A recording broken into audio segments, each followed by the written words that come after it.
Our biggest challenge going out into the market, and I think it's like this for, especially I know a lot of people here, change is scary to people.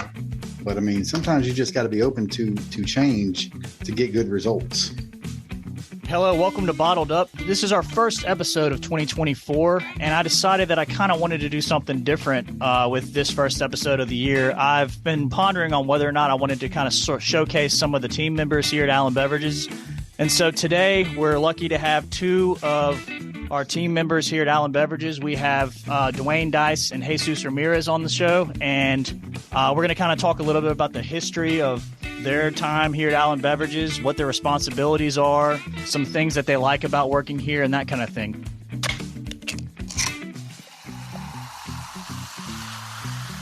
Duane, Dyess, thanks for being here, man. Glad to be here, Andrew. Jesus Ramirez, thanks for coming on. Yeah, thank you, Andrew, for inviting us. Absolutely. So, all right, guys, y'all have known me most of my life. Since I was about 12 years old, you've known me. So let's go ahead and go into what year did you start with the company and what was your first job? Let's go ahead and start with Duane. I started back in 98, and first job here was I was on the cooler delivery truck. So I was a helper on that, delivering all the coolers, vending machines, getting all that set up over in the vending department. Okay. And Jesus, what about you, man? December of 97, and I came in the bulk department, the large format area. Okay. So what was your responsibility in the bulk department? You merchandising? Yeah, at that time, going to the Walmarts, I had on my route, I had 4 Jitney Jungles and 1 Winn-Dixie. And they delivered the products, and I would go in and work it and make the orders and deal with the managers. Duane, you were 17, correct? Yes. How old were you, Zeus? About 23. Okay, so take me through how long each of you. I mean, I guess if you can do the math, you can see how long each one of you have worked here. But these two guys represent currently my equipment side and my sales side for fountain sales and also vending sales. So Jesus's job, I'm going to let him kind of go into depth about it. Jesus's job is he's the supervisor and kind of area manager over full service and our on-premises business, which is our restaurant side. And Duane is over they call it an MEM, I guess if you want to use a corporate term, but he's the equipment manager. So he does installations, he does repairs, he does deliveries and placements and all that kind of stuff. So Duane, explain to me exactly what it is that your responsibilities are and what department it is that you run. So currently I'm the market equipment manager, which means that I am over every piece of equipment that Allen Beverages owns in the market in our 6 coastal counties. So we are in charge of pretty much we deal with any service issues on vending machines, coolers, fountain units. And then on top of that, I am over the installation crews that go in when we convert restaurants over from our competitors or a new restaurant. My guys go in and we install all the equipment. And Jesus, what about you, man? What are your responsibilities? Well, when I tell somebody or when they ask me, I said, this business is broke down to 3 parts. It's large format, small format, and then what I do. It's everything that's not large format or small market. That's a casino, could be a hospital, could be a school, and then vending machines. So I'm over that. And then I do the business development. And what that is going out and meeting new customers, telling them a little bit about us and how we operate. And then, a little further on into that. Okay. Basically, yeah, business development, sales, that kind of thing. So let's talk about, I remember when both of y'all were running route trucks, and I was probably around 13, 14, maybe even 15 years old. And Andre Davis, we all come from the same management. There was a manager who worked here forever. His name was Andre Davis. He's a legend. Shout out to Andre. He was basically, he had his own kind of like unit that he wouldn't let anybody else in.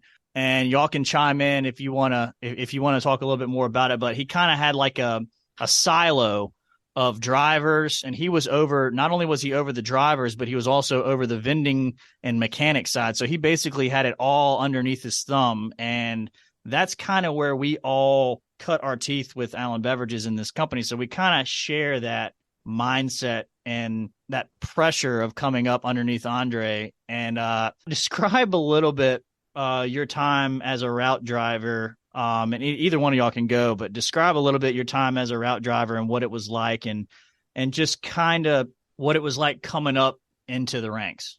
Oh, I'll step in here first. Ruling with an iron fist was an understatement. Right? This guy was Old Testament. You know, if you got sick on the weekends. Okay, I mean, it was fine with me. I mean, that's the way we grew up. That's the way my family. I guess that's our era. But yes, he had his own way of doing things. You adapted or you hit the door. So, but it worked. So that's the biggest thing I would say. There's also a flip side to that as well, because not only was he hard on you and he ruled you, but he also protected you. Nobody messed with his guys. Yeah, he was more like a father figure. Absolutely. That I've been here. But like Jesus said, it was one thing that Andre always taught me, and it's one thing that I still use today, is I know one time he told me to do something and I didn't do it. And of course, I had to pay for that. But he always said he doesn't care what you do throughout the day, but if I tell you to do that one thing, you better do it. And that's kind of the way that he ran the departments. Do what I tell you to do the job that you're supposed to do, and we'll be fine. But he was more like a father figure for all of us because we worked for him for so long. Yeah, I mean, he was my only boss. If you were to, let's say like this company, I woke up tomorrow and poof, it's gone, and I'm out on the street trying to find a job, I have one reference. Your resume is not impressive. No, it's not. It's very short. It's a half a page, and it has Andre's cell phone number on it. That's about it. Let's talk about your history of running routes and running full service routes, and kind of let's go through y'all's history of all the jobs that you've had at the company, because I've had a few as well. So D, why don't you go ahead and start with kind of your history of all the jobs that you've had with the company? I've had the privilege, I think, and I'm not sure, but I may be the only person that's worked in as many departments of this company as anybody. But like I said, starting back in '98 on the vending delivery side of it, delivering the coolers, vending machines. Again, Andre hired me when I was 17 years old. So we did that for several years. I learned that I could make some more money if I learned how to get on a route truck. So as soon as I was able, at 18, you get your Class A license as long as you didn't leave the state. Got my Class A license, went and started running full service routes, still for Andre. Ran those for several years, ended up making full service supervisor, again, several years doing that. And then I was moved from the full service side and the supervisor over to pre-sale. Yeah. So I was a pre-sale supervisor for several years, and then got moved again over into the large format side, working underneath Charles. Dugan. And then I think it was about 5 years ago, you moved me from doing that and placed me back over here where I started, kind of running this whole service department over here. So like I said, I think I've worked in, other than getting up front with the ladies in the office and doing some paperwork, I think I've covered every position here. Yeah, that in the warehouse. Yeah, I loaded trucks a couple of nights and figured out that wasn't for me. Listen, man, I always say that, our warehouse crew, I always try to show them love because, just to give a couple of shout outs, we had 3 guys calculated at the end of the last year. We had 3 guys, our top 3 pickers in the warehouse, loaded almost 980,000 cases between 3 men in a year. Yeah, that's crazy. So I can't thank those guys enough for the work that they do on a daily basis. Yeah, and I don't think people outside of this business understand how every department has to work hand in hand with the other departments for anything to get done. Like if one person doesn't do what their job is, then it just stops everything. Yeah, it falls apart. Zeus, what about you, man? Let's walk through what your gigs were. And I never figured this out. You started working in the bulk department. How did Andre get his hands on you? Well, I think my path was a little reverse of Duane's. I started out in the bulk. I worked for a manager named Moose, and me and him had philosophical differences. So the general manager, Eddie Tatum, said it would probably be in the best interest of our company if you went to work for Andre in the full service department. So one morning, I was transferred to that department, and Andre said, can you drive a truck? I said, yeah, I had a Class A license. I'm ready to go, man, whatever it takes. And it was kind of a shock because I come from being an air conditioner, kind of just the products being delivered. I don't have to do anything but go in and work it up and deal with the managers, secure displays and my coolers. First thing that, it hit me in the face. I said, dang, we got to pull the dolly off the truck every time we stop. I was like, whoa, what have I gotten into? But I made it work, and I worked I ran a route for maybe 10 years. And then Andre said, we're going to pull you up to supervisor, and then went on from there. I think at one time, Jesus, we had two supervisors in full service, me and you. We kind of split the coast up. Yeah, we did work side by side. Duane had, I think I had the Hancock County coming into Gulfport, and he had the other side. So it was 50-50 there. That's full service was a little bit different back then than what it is now. Yeah. The business has changed a lot since the good old days. I remember whenever I would come in the summertime and I'd have to work, and I'd have to get on a route truck, Andre would put me with whoever had the heaviest truck that day. I'd have to go with. Whether it was, and it was always a treat for me to get to ride with either one of you two, because I kind of had a relationship with you, and I didn't have, as a teenager and a kid, you're kind of awkward socially anyway. And it's when you're in your comfort zone with someone that you guys kind of took care of me and always made sure that, to tell one story, when I say take care of me, Dollar General down here used to be a Pepsi exclusive account years and years and years ago. And I remember we had a grand opening for a DG, and I was with Duane, and I'm on top of the trailer of his truck hanging a sign that says now open on top of the truck. And Duane doesn't realize I'm up there. He cranks the truck and starts to drive off with me on top of the trailer. So luckily nothing happened and he stopped, but they could have ended up bad for everyone on the podcast if I hadn't have shouted at him. But we have a history with one another, and I was always glad when Andre put me with one of y'all. And I think the reason why he didn't want to put me with one of y'all is because he knew I liked it. You know what I mean? Yeah.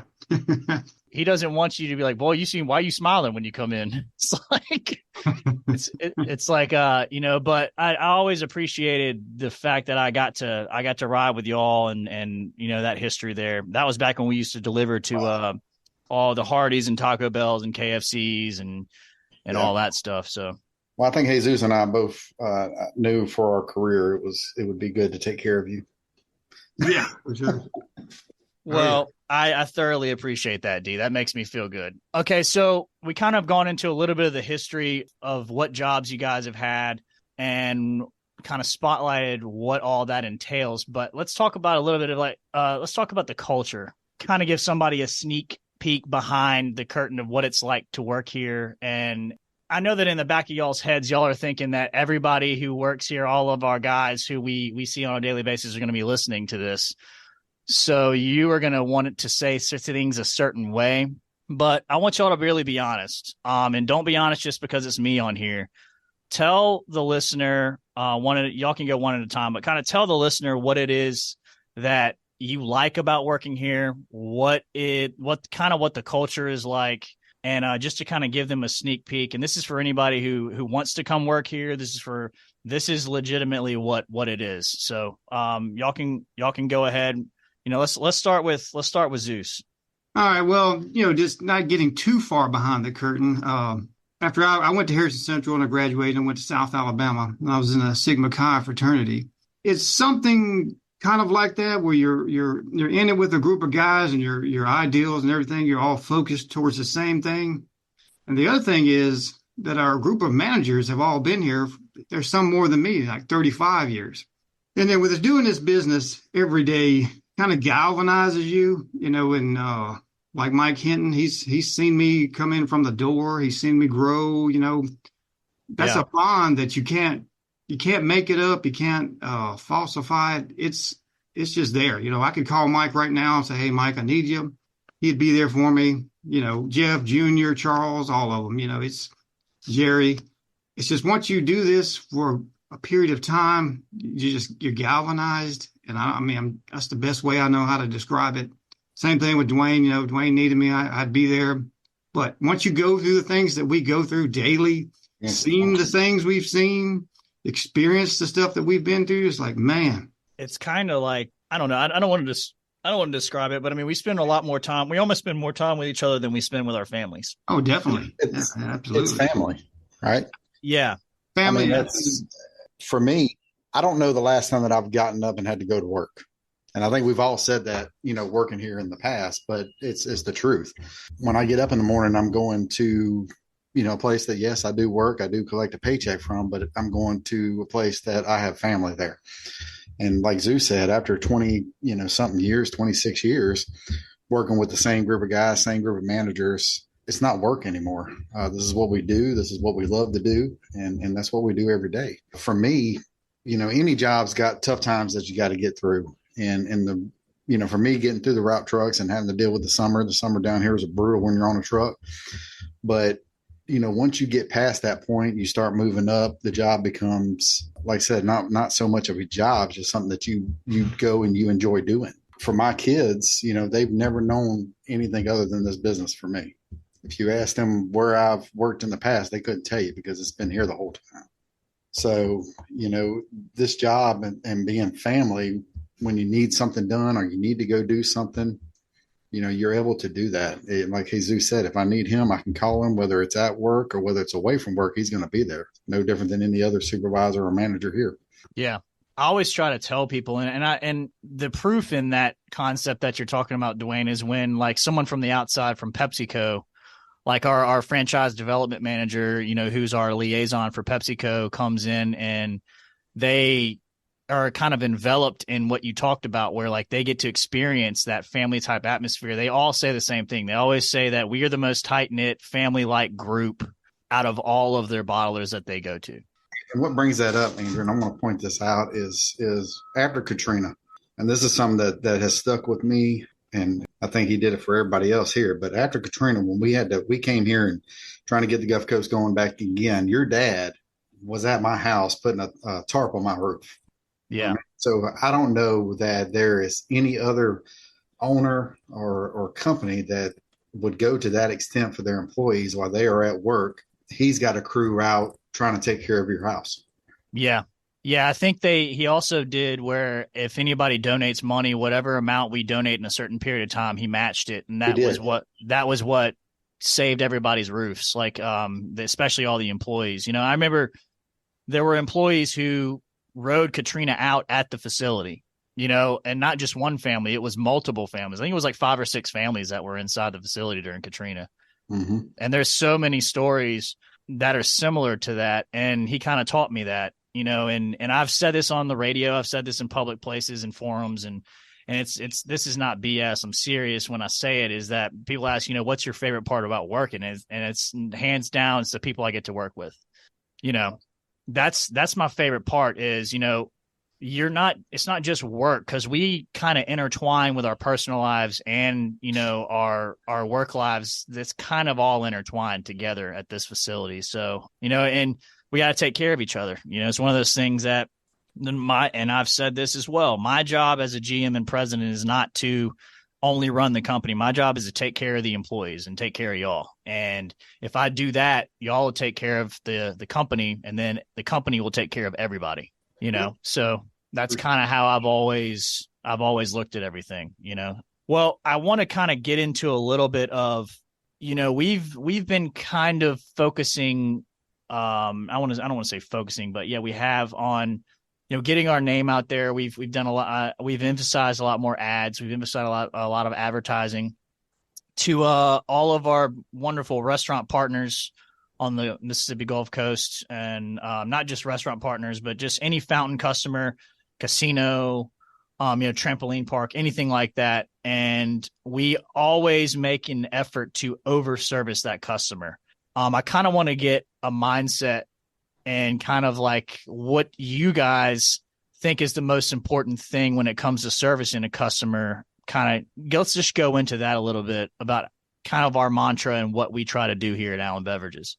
We've definitely, over the past 5 years, especially of me being back in this service department, we've invested very heavily into our service and our fountain side of things. And we've grown our service department as we've needed to be able to service our customers the way that they need to be serviced.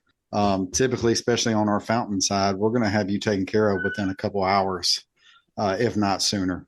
That is one thing that I focus hard on, and that my fountain guys focus hard on, is making sure that any bar, any restaurant that we have, that you are not down for any length of time, because that's money for them.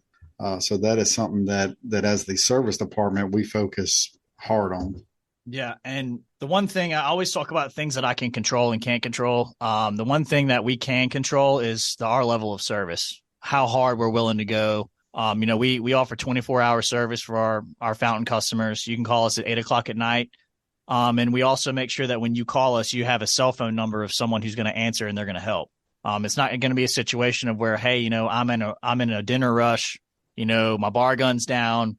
I have to go to the store and buy cans. I have to go. That nothing would infuriate me and make me feel like a failure more is if one of our customers had to go to like Walmart or something to buy 2 liters of cans. No, and as far as like calling us, there's no account that we have that does not have a personal cell phone number to either myself, Jesus, or you. So if they are a national customer and they do have to call, corporate, they still call us after that phone call because we want to get it dispatched ASAP. And sometimes there can be a little gap between national calling us. So, with a personal number, they talk to somebody right here, we're able to get there quicker. What about you, Zeus? I would say that would be the biggest thing, but it's also the simplest is a contact. I've had many people call me on a Friday or Saturday night when the restaurant slammed. Hey, this hose is just blown. Calm down. I got Mike en route. He's loading his truck and he's on the way. And then they'll tell you right then and there. That's why I stay with you. Because I can call you, I can call Duane, I can call Mike or Andrew, and I know I'm being taken care of. And just that level of service eases their mind. And like you say, that their peak times are, they know Friday, Saturday, or whenever their peak time is.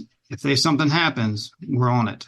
Yeah, and that's kind of what I always try to preach to any customer that is looking to do business with us is it's what's poured through the lines, whether it be us or the competition. That's not what it's about. It's about, is someone going to have your back and be a partner for you and invest in what you have going on at your restaurant and actually care about whether or not you're down.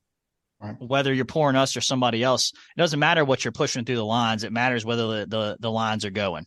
One thing we learned real quick, especially when I moved over here and we kind of restructured how we do things and how we service, is we invest a little bit more into the installation process, right? We're going to do things in the installation process and it may cost us up front a little bit more money as far as, adding carbonators, things like that. We're going to try to make sure that, if something breaks, that your whole system is not down. And that's something that I learned in the very beginning. It's easier to spend a little bit more money up front and it saves you a lot on the backside. It saves the customer a lot on the backside because they're never going to be completely down. We're always going to have a backup and we're never going to run all the bar guns off of one carbonator. I'm going to do everything in our power to make sure that you always have something operational going. Right. And that's the key to the whole thing is, we've done a lot of B2B ads with our customers where we will shoot a commercial for them and an interview and do best practices and do an ad for a customer that doesn't cost them anything. We pay for everything. We promote them. We want people to come in the restaurant. But the number one thing that we always tell them is that you have a lot to worry about when you're running a restaurant, whether it be, payroll, food prices, making sure your restaurant's clean, that kind of thing. The last thing you need to worry about is beverages. Let us take that off your plate, lighten the load a little bit, and then you can focus on everything else. So that's the mantra, right? Is let's take care of everything that has to do with beverages for your restaurant so you don't have to worry about it, And I think that right now we've made the right changes and we have the right people in place to execute that for anybody who wants to do that. So let's go into a little bit of some ins and outs of the business side. Actually, let's do this. Duane, what out of all the drinks that we've had that you've been a part of, what's your favorite drink that we've ever sold of all time? Of all time? Wow. All time. I mean, I'm talking about green Hawaiian punch, talking about Sunny D. I'm talking about what of all time, that they DC'd, you can't get it anymore. What's your favorite drink that you wish they would bring back? I don't know if they DC, but Adrenaline Rush used to be one of my favorite energy drinks. Sobe Adrenaline Rush. That's good. Yeah. So, and I don't know that they DC'd it or what happened to it. One day it was here, next day it was gone, kind of thing. But that was something that I liked when I was on a route truck. Sobe is not. I don't even think Sobe is a brand anymore. Well, that's what I was going to say. Mine was the Sobe Adrenaline Rush that came in the black can with a lizard on front. Stuff was fire, man. Yeah. Buy some now, I'd buy by the case. I'm surprised Zeus didn't say MDX because he thought that was gold. Yeah. We used to have an account over in Zeus. What is that area over there, Hancock County? But that Schaefer's, I think it was. Yeah, Pearlington area. I think they used to order about 10 cases of Adrenaline Rush every week off a truck. Tasted like orange juice with energy in it, man. It was good. Yeah, it used to be in that little 6.5 ounce can too. Yeah. Getting older, I'm more of a Gatorade and a water kind of person now. Yeah, that's normally what happens. Okay, so we all go down rabbit holes of talking about, in the afternoons we get on rabbit holes of telling stories and telling tales and talking about times we've messed stuff up, times that we've had crazy stories, but just offhand, and let's keep it light, but offhand, what is one of the wildest things that you've seen on a route truck that you'd be willing to talk about, or stories that you've seen on a route truck that you'd be willing to talk about that a listener might want to hear about? Well, working for Andre. Yeah. I think Jesus probably vouch on this. We had a guy that worked with us for a long time named Justin, and Justin had the ability somehow of always getting his truck stuck. I don't know how, I don't know why, but Jesus, correct me if I'm wrong, but I think Andre basically told him if he got stuck one more time and had to get pulled out, he was going to get fired. So he got stuck, and I think Jesus and myself both went over with our trucks to try to pull him out without having to call Andre because we didn't want him to get fired. Yeah, over here at the Hancock school. Yeah, he would just always get stuck and then call us on the radio. I'm like, man, it's over for you. So what about you, Zeus? The craziest one without getting off the record. One time me and Mike Hinton was on the Pascagoula Bridge, and I was following him because he had a load and he just needed some help. So we were on our way to the next stop. Well, the traffic had slowed down and I was behind Mike in a pickup. Well, I noticed Mike keeps inching back on me. I was like, oh, what is he doing? We're on I-10, but the traffic has slowed down. I think there was a wreck or something. So finally he keeps coming back. Well, I back up and I run around to the cab and I said, Mike, what are you doing? He said, the truck's stuck in reverse. I said, put it in clutch and try to get out. He said, it's stuck. Look, I'm telling you. So every time he let off the clutch, it would back up.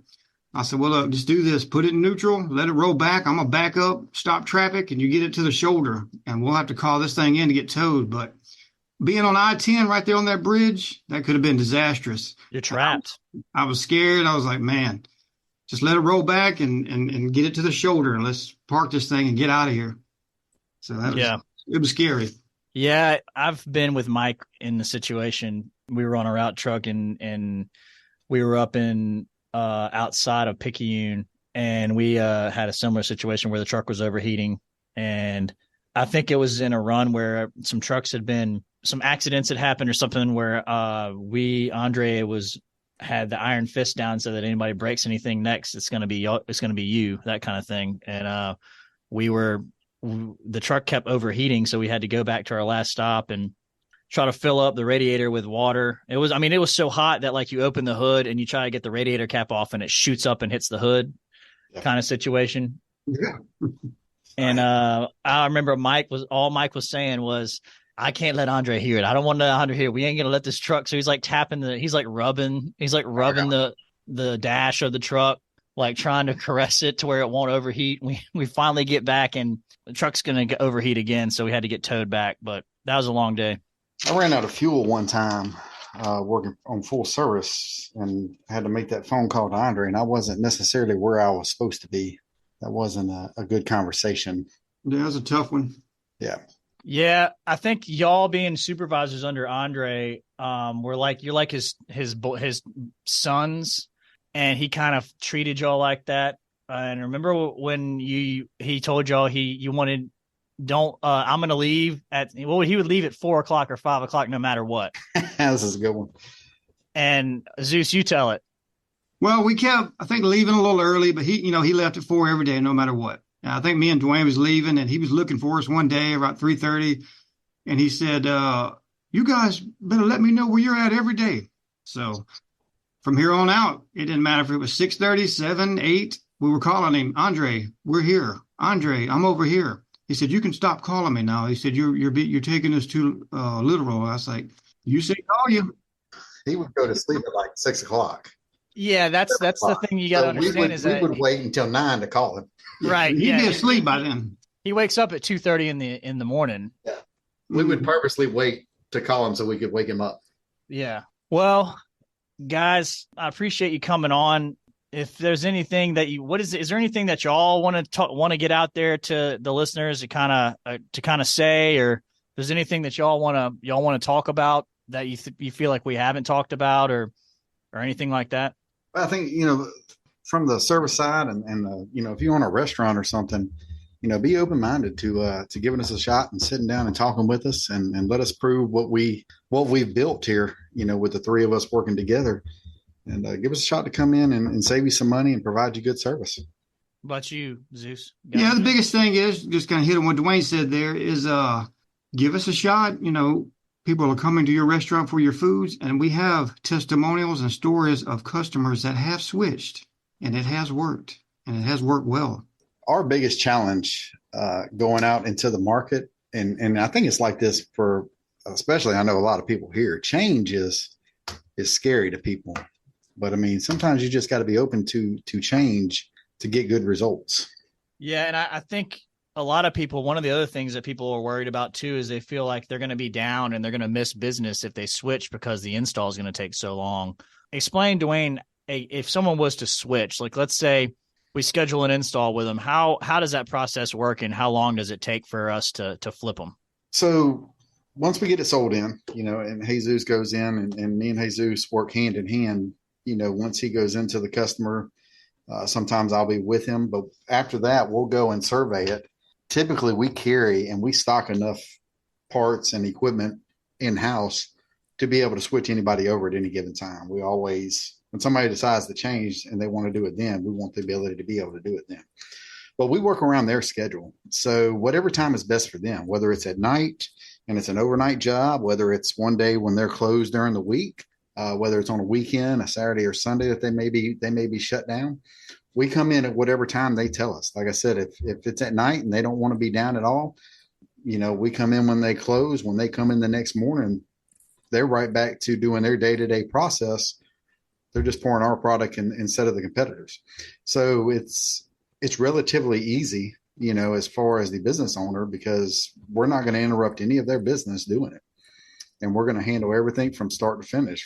If we have to remove stuff, if we have to run new lines, all the new equipment, whatever we have to do to make it work, we're going to do in that time frame that they give us to do it, and make sure that they're back open for lunch the next day or breakfast, dinner, whatever the occasion may be. And like I say, a lot of people are just scared to make that initial change. I know it's scary, but we partner with you. You do good, we do good. So we're going to do everything in our power to make sure that you don't miss any business and you're up and running right out the box. The one thing I love is I know, and Jesus and Andrew, we have people that, especially on some on the national side, that changed, and they had very serious doubts. And we've had some local ones that we've, gotten the change that had some doubts about it. And through some of the testimonials, I think, we've done, you can go back and talk to those same people now, and they are on board with us. They can tell you when we came in, we switched it. There was no hiccups. There was no problems. And they were back rolling the next day. What I love about this job is being able to change somebody's mind. Yeah. It's one of my favorite things to do is when someone, especially like if it's like a manager, not the owner has decided to switch and the manager's not happy about it. My favorite thing is to go in and hear that, their concerns and that, this isn't going to work. I can't believe you did this. And then about a month later, we come back and they're loving it. They love the fact that they can call us and we can get something done that day. They love the fact that, we're a local company. That's one of my favorite things too, is to kind of just show people the proof is in the pudding, right? And we don't only talk to the owner, our owner and then the manager, but we also We talk to the wait staff. We talk to the people that have to go out and talk to the customer. We want to make sure that they're happy too, because they're the one having to deal, directly with the customer when they go to serve the product. Yeah, frontline. Well, guys, I appreciate y'all getting on. I know that I really had to twist y'all's arm to do this, but I think that it's going to be a fun thing to do to bring other employees on. As you two both know, we have some characters who work here who have a lot of stories. And I think that starting with you two is good and working our way in. I mean, we've mentioned some of the guys who work here who have been here for 30, 40 years. I think that getting those stories out and showcasing what you guys do on a daily basis and what makes this company great is going to be a lot of fun. So I thank you for all that you guys do on a daily basis. I thank you for all the effort you put in to try to make this company great. And I will talk to you soon. All right, Andrew. Appreciate it. Yep, sounds good, man. Appreciate it. Well, that was fun to talk about the world of customer service, company culture, and personal anecdotes with Duane Dyess and Jesus Ramirez. From the importance of reliable service and support for restaurant and client partners to the lasting impact of mentorship and camaraderie within the company. It's great to see that we really do have fantastic people here at Allen Beverages, and we definitely prioritize both the success of our clients and the happiness and success of our employees and team members. We hope you enjoyed that walk down memory lane in our conversation with Duane and Jesus. We will do more of these Allen Beverage Family Spotlights in this coming year.